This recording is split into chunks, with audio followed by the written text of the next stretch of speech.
Hutang dengan kekhawatirannya itu kan dua hal yang berbeda. Nah, kekhawatiran ini yang terus nempel. Takut tidak bisa bayar. Bahwa rasa itu nempel di dalam diri dan akhirnya karena melekat, inilah yang akhirnya menghasilkan, bukan menghasilkan lebih tepatnya, mungkin melahirkan kekecewaan baru atau melahirkan permasalahan baru. Tiga ini saya kejadiannya dengan rasanya ini berdiri masing-masing. Dan tugas Anda adalah mengamati itu. Buatlah dirimu tidak ada keterikatan akan apapun. Dua ini Anda boleh lihat, mau problemmu apa saja, itu akan selesai dengan sendirinya. Pasti ini harus dilatih. Kalau nggak dilatih nggak bisa. Harus dilatih. Tapi akan sangat luar biasa ketika Anda sudah melatihnya. Melepaskan kemelekatan, kemudian syukuri. Sudah otomatis Anda akan berlimpah hidupnya.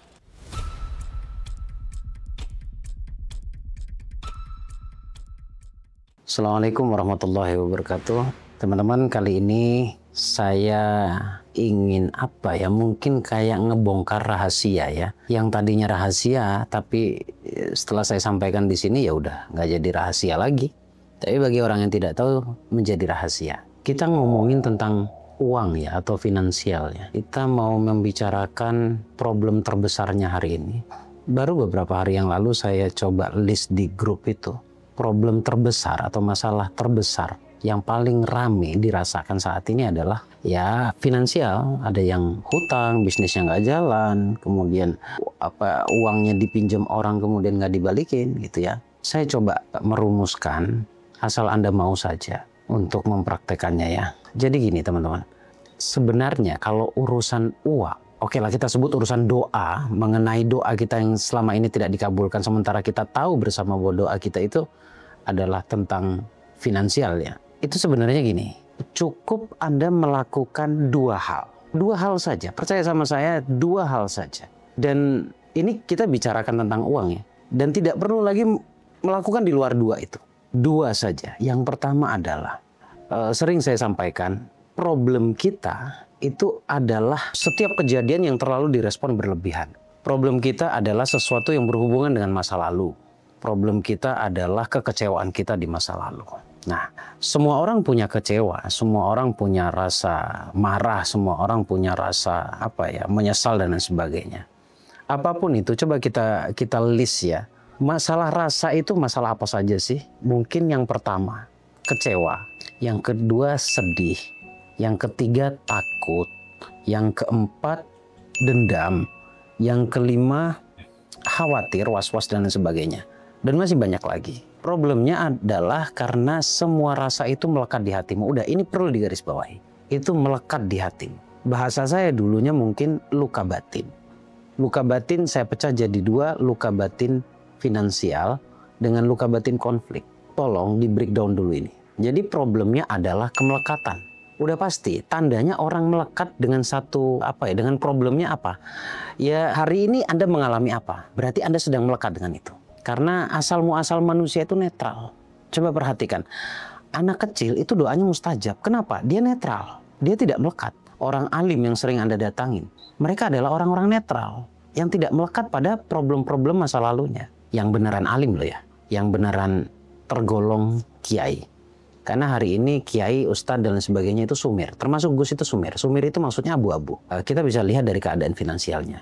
Nah, tadi problemnya yang harus di breakdown dulu adalah kemelekatan. Saya akan ulangi penjelasan saya biar makin jelas di sini bahwa kita ini nol, netral. Kita mengalami kejadian, itu berdiri sendiri.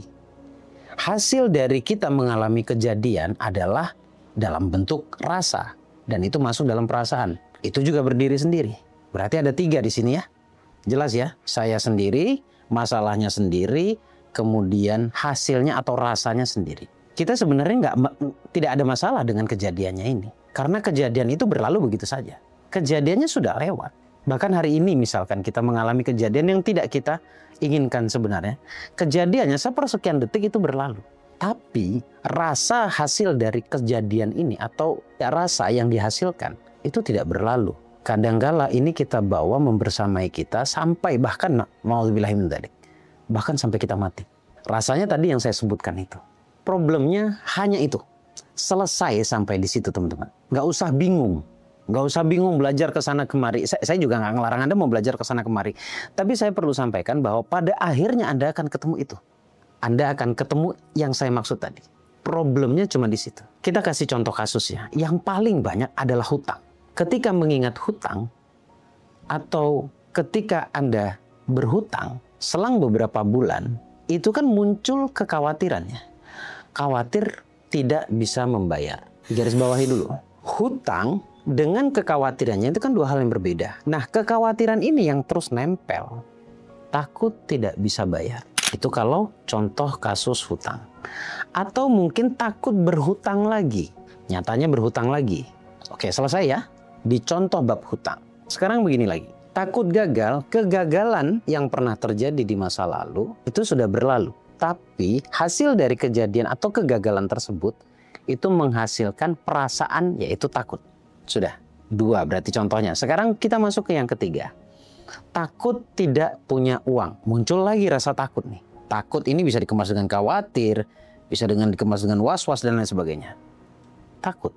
Takutnya ini adalah rasa. Takut itu nggak ada bentuknya. Dalam bentuk perasaan. Bentuknya dalam perasaan. Kata sifat maksudnya. Bukan kata kerja, bukan kata benda. Takut. Kata sifat. Nah, semua sifat ini, semua rasa ini nempel ke sini. Problemnya ada di situ. Sudah. Itu garis bawahi. Anda mau kemanapun Anda akan ketemu ini. Sudah ya? Berarti sudah paham bahwa rasa itu nempel di dalam diri. Dan akhirnya karena melekat, inilah yang akhirnya menghasilkan, bukan menghasilkan lebih tepatnya, mungkin melahirkan kekecewaan baru atau melahirkan permasalahan baru. Yang akhirnya mewujud. Takut nggak punya uang, ya nggak jadi tidak punya uang gitu ya. Takut berhutang, takut nggak bisa bayar jadinya. Nah ini semua rasa itu melekat di dalam hati Anda. Sekarang saya mau masuk ke penjelasan yang kedua. Sudah paham ya melekat. Yang kedua adalah, coba kalau saya salah, bilang saja salah. Tapi saya yakin saya nggak salah. Di mana letak saya yakinnya bahwa saya tidak salah? Ada hal yang ingin saya sampaikan yang saya yakin saya tidak salah. Adalah kita hampir lupa betapa, atau kita hampir lupa bahwa mengakui kepada Allah itu penting. Mengakui yang mana nih? Apanya yang mau diakui? Keberadaan rasa itu loh. Pernah nggak Anda sampaikan begini ke Allah? Ya Allah, saya takut. Ya Allah, saya merasakan hari ini ketakutan itu. Hari ini saya merasa marah. Saat ini saya merasa marah. Hari ini saya sadar bahwa diri saya sedang marah. Hampir jarang kita mengakui itu.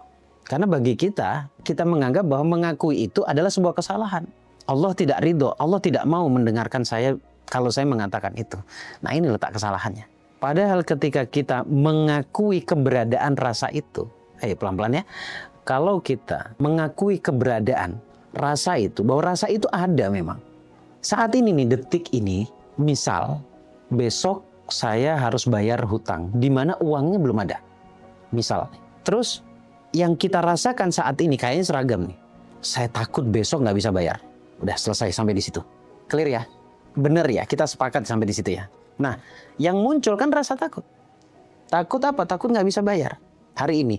Nah, hari ini juga kalau perlu di saat yang bersamaan Anda diem dulu. Tidak usah memikirkan apapun. Tidak usah berusaha merasakan apapun kecuali yang sedang benar-benar Anda rasakan. Yang begitu saja munculnya.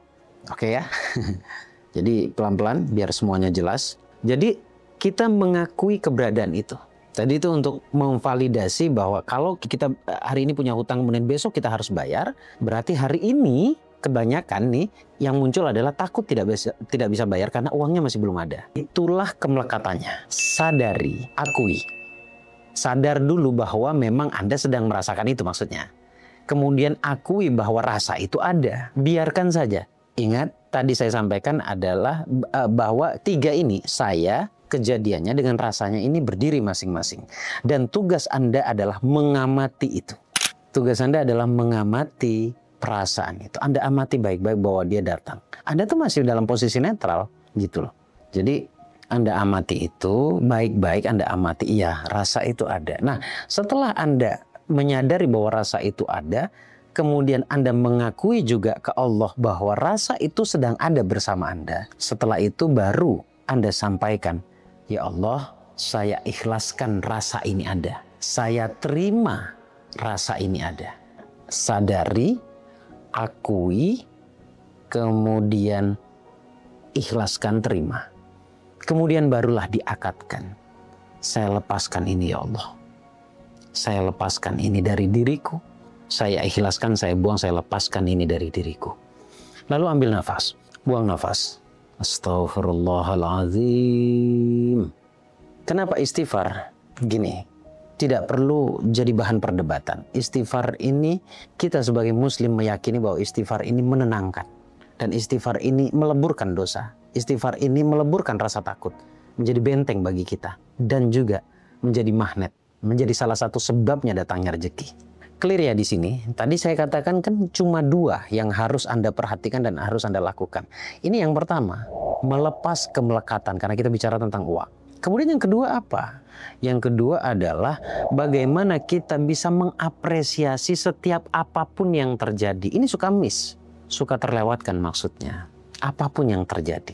Jadi tadi ketika kita bicara tentang masalah yang hadir, perasaan atau rasa takut atau rasa apapun, kecewa dan lain sebagainya, muncul saat itu juga, sebenarnya saat itu juga harus dirilis. Tapi ini harus atau sangat perlu latihan memang, diulang-ulang soalnya. Nah, sama juga dengan tadi mengapresiasi setiap apapun yang terjadi dalam hidupmu. Diterima, disyukuri. Jadi konteksnya bersyukur. Jadi cuma 2 sebenarnya. Melepaskan kemelekatan, kemudian syukuri. Sudah otomatis Anda akan berlimpah hidupnya. Anda akan berlimpah otomatis hidupnya. Paham ya sampai di sini ya teman-teman ya? Nah, sekarang bagaimana caranya kita mengapresiasi setiap apapun yang hadir saat ini? Ini adalah kalimat yang harus digarisbawahi adalah saat ini. Sekarang. Bukan besok, bukan yang lalu. Bukan yang akan datang, bukan yang sudah berlalu, bukan. Yang sekarang. Perhatikan baik-baik. Jadi Anda harus mulai melatih diri untuk hanya melihat yang terjadi saat ini. Perhatikan baik-baik. Misal apa? Saya minum.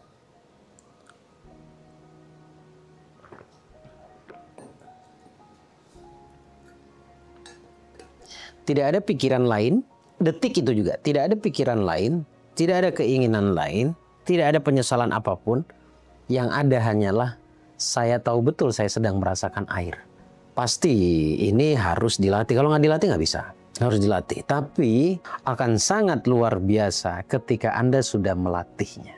Atau ketika Anda sudah terlatih. Apapun. Jadi kalau kita cenderung hanya melihat apa yang terjadi saat ini, kalau buruk rilis, kalau positif terima, berterima kasih, bersyukur. Energi Anda sudah sangat luar biasa yang Anda pancarkan ke alam semesta. Anda akan jadi magnet. Sejatinya magnet itu adalah syukur.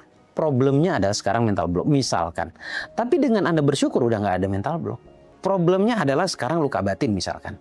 Ketika Anda sudah bisa menerima, sudah bisa melepaskan kemelekatan itu, Anda udah beres dari luka batin Anda. Walaupun saya harus akui ini tidak bisa dilakukan sekali. Berapa lama Gus? Sebenarnya kalau Anda benar-benar mau melatih, realistis loh ya. Bukan seminggu langsung jadi ya, realistis ya. 40 hari itu sudah sangat realistis. Setiap hari. Saya tuh pengen banget bikin kelas 40 hari. Tapi saya yakin nggak akan ada yang kuat. Karena ketat banget. Nah, 40 hari Anda konsisten seperti ini. Berarti tidak berpikir tiba-tiba muncul pikiran negatif. Nggak apa-apa. Ketika muncul pikiran negatif tiba-tiba gitu, rilislah saat itu juga. Lepaskan saat itu juga. Jadi buatlah dirimu tidak ada keterikatan akan apapun. Jangan ada keterikat pada apapun. Simple ya sebenarnya. Simple sekali. Sangat simple bahkan. Tidak usah ada melekat.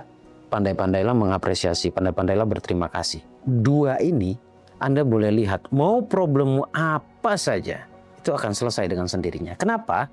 Apakah itu kita yang menyelesaikan? Bukan. Karena Anda sedang mempersiapkan diri, melayakkan diri, dan memantaskan diri. Dan keberlimpahan itu hanya pantas untuk orang-orang yang tidak melekat. Tapi nanti ada level berikutnya. Level berikutnya apa? Padahal positif pun kita sebenarnya tidak boleh melekat. Hal baik nggak boleh melekat, nggak boleh. Harus lepas. Ya karena balik lagi, kita tuh netral. 0. Kita itu sebenarnya cuma wadah atau sebuah wadah yang bisa diobrak-abrik atau mungkin bisa diperindah. Cuma wadah saja gitu. Kalau kita tiap harinya positif ya kita akan menjadi wadah yang indah. Tapi kalau tiap hari kita masuknya adalah hal-hal yang negatif, kita biarkan semua kemelekatan negatif itu, ya kita akan menjadi wadah yang sedang dihancurkan. Siapa yang menghancurkan? Ya diri kita sendiri. Makanya ada istilah, saya itu tidak bisa disakiti oleh siapapun kecuali diri saya sendiri. Saya pun tidak akan bisa berlimpah hanya karena siapapun. Saya berlimpah hanya karena diri saya sendiri. Semua ciptaan kita, apa yang datang kepada kita adalah hasil tarikan kita. Iya, coba perhatikan penjelasan saya tadi. Kalau Anda masih menyimpan kemelekatan negatif, ya berarti Anda dengan sengaja menarik hal-hal negatif hadir dalam hidup Anda. Lepaskan. Jangan ada beban di situ. Selesai. Nah, saya akan jelaskan bagaimana caranya merilis emosi negatif itu. Saya akan jelaskan di video berikutnya. Jadi tungguin teman-teman ya. Insya Allah akan sangat-sangat membimbing Anda. Terima kasih. Sampai ketemu di video berikutnya. Assalamualaikum warahmatullahi wabarakatuh.